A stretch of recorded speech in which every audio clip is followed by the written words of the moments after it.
जादू का नाम सामने आते ही भारत का बंगाल राज्य दिमाग में घूमने लगता है। लेकिन आपको जानकर हैरानी होगी कि भारत से ज्यादा काला जादू अफ्रीका में होता है। अफ्रीका का काला जादू वुडू नाम से जाना जाता है।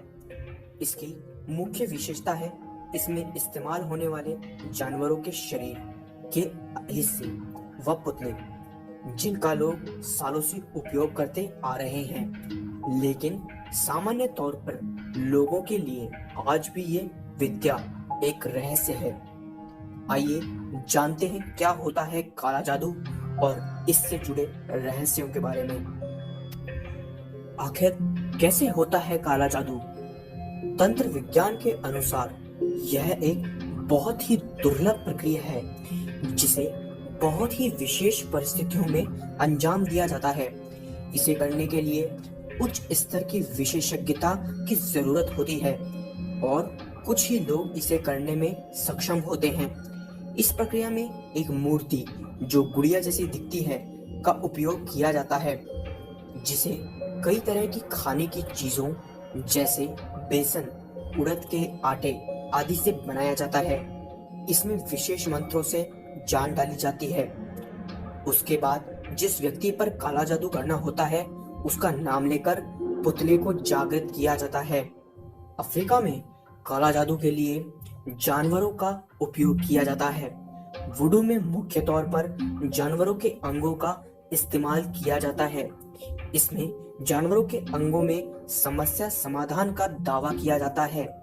इस जादू से पूर्वजों की आत्मा किसी शरीर में बुलाकर भी अपना काम करवा सकते हैं। इसके अलावा दूर बैठे इंसान के रोग व परेशानी के इलाज के लिए पुतले का भी उपयोग किया जाता है।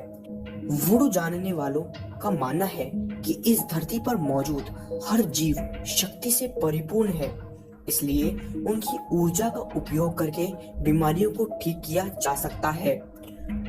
वुडू में जानवरों जैसे कि बंदर, मगरमच्छ, बकरी, ऊंट, लंगूर, छिपकली आदि के अंगों का उपयोग होता है।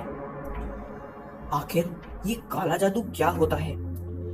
जानकारों का मानना है कि ये जादू और कुछ नहीं बस एक बंच ऑफ एनर्जी है जो एक स्थान से दूसरे स्थान तक भेजा जाता है, या कहें एक इंसान के द्वारा दूसरे इंसान पर भेजा जाता है। इसे law of conservation of energy से समझा जा सकता है।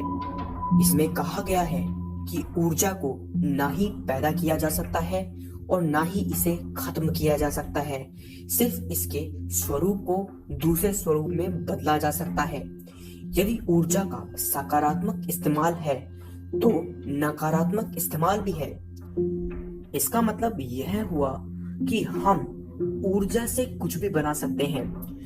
जो बाघ आपको खाने आता है उसमें भी वही ऊर्जा है, और कोई देवता जो आकर आपको बचा सकता है उसमें भी वही ऊर्जा है, बस वे अलग अलग तरीकों से काम कर रहे हैं।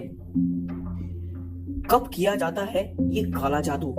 विशेषज्ञ मानते हैं कि पुतले से किसी इंसान को तकलीफ पहुंचाना इस काला जादू का उद्देश्य नहीं है।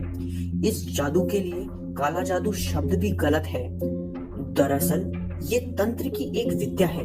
पुराने समय में इस तरह का पुतला बनाकर उस पर प्रयोग सिर्फ कहीं दूर बैठे रोगी के उपचार व परेशानियां दूर करने के लिए किया जाता था। उस पुतले पर रोगी का बाल बांधकर विशेष मंत्रों से उसके नाम के साथ जागृत किया जाता था। उसके बाद रोगी के जिस भी अंग में समस्या होती थी, पुतले के उसी अंग पर सुई को गाड़कर विशेषज्ञ अपनी सकारात्मक ऊर्जा को वहां तक पहुंचाता था। कुछ समय तक ऐसा करने पर तकलीफ खत्म हो जाती थी। यही कारण है कि इसे रेकी और एक्यूप्रेशर का मिश्रण भी कहा गया है, जिसमें अपनी आध्यात्मिक ऊर्जा की सहायता से किसी को जीवन दिया जा सकता है। मगर बाद में कुछ स्वार्थी लोगों ने इस प्राचीन विद्या को समाज के सामने गलत रूप से स्थापित किया। तभी से इसे काला जादू नाम दिया जाने लगा। दरअसल उन्होंने अपनी ऊर्जा का उपयोग समाज को नुकसान पहुंचाने के लिए किया। गौरतलब है कि जिस तरह काले जादू की सहायता से सकारात्मक ऊर्जा पहुंचाकर किसी के रोग व परेशानी को दूर किया जा सकता है, ठीक उसी तरह सुई के माध्यम से किसी तक अपनी नकारात्मक ऊर्जा पहुंचाकर उसे तकलीफ भी दी जा सकती है।